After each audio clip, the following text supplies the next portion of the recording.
coba kali ini dengan tim satu level di Liga 2 dan lapangan juga cukup bagus. Gimana komentarnya itu? Ya, itu untuk kita bagus sekali ya, karena kita butuh memang lawan tim yang level yang sama ya, Liga 2. Kita tahu Badak Lampung juga memang sangat bagus juga, tapi kita lihat tim kita sendiri. Saya lihat kita bagus, move banyak. 2 kali mereka unggul tapi kita tetap tenang, masih bisa draw.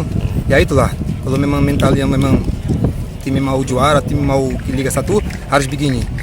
Meskipun lawan sudah unggul, kita tetap tenang. Yang passing, move, yang transisi bagus sekali kita. Jadi saya lihat mungkin game ini memang bagus untuk kita, tapi banyak evaluasi juga. Tapi untuk saya memang bagus, karena lapangan juga bagus, mungkin hampir sama mungkin di Medan. Jadi kita harus adaptasi ya. Jadi hari ini bagus. Saya juga senang bisa cetak gol, bisa bantu Sriwijaya. Tapi belum apa-apa ya, masih panjang juga ya. Jadi kita masih banyak waktu untuk kita sebelum ke Medan. Saya pikir masih bisa lebih bagus. Tapi hari ini semua teman-teman ya, saya ucapkan selamat untuk mereka karena hari ini luar biasa. Betul, untuk uji coba kali ini kamu bermain penuh 90 menit, sementara di uji coba sebelumnya mungkin hanya 60 menit. Apa gimana rasanya? Ya, untuk saya bagus karena memang saya punya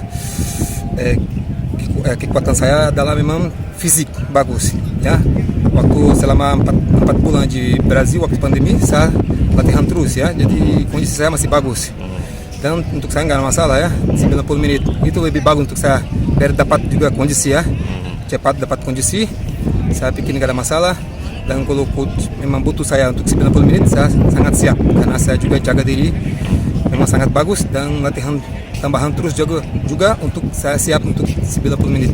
Potensi tim ini sendiri yang kamu sudah lihat ini mungkin pertandingan sudah terasa cukup ketat tadi kan daripada uji coba sebelumnya. Nah ini gimana menilai kamu dengan rekan-rekan kamu? Ya tadi baru saya katakan 2 kali mereka unggul tapi kita tetap tenang. Kita masih ada power untuk ya bisa draw ya. Jadi itulah mental untuk tim memang yang mau menang ya, mau juara. Itu bagus sekali. Saya lihat teman-teman saya memang luar biasa hari ini ya.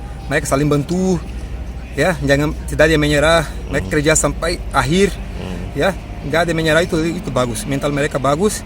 Tapi seperti tadi saya bilang ya, masih banyak evaluasi juga ya, tapi untuk hari ini sudah cukup. Saya juga senang lihat anak-anak main seperti ini. Oke, terima kasih Beto. Jangan lupa subscribe, share, komen, dan like ya.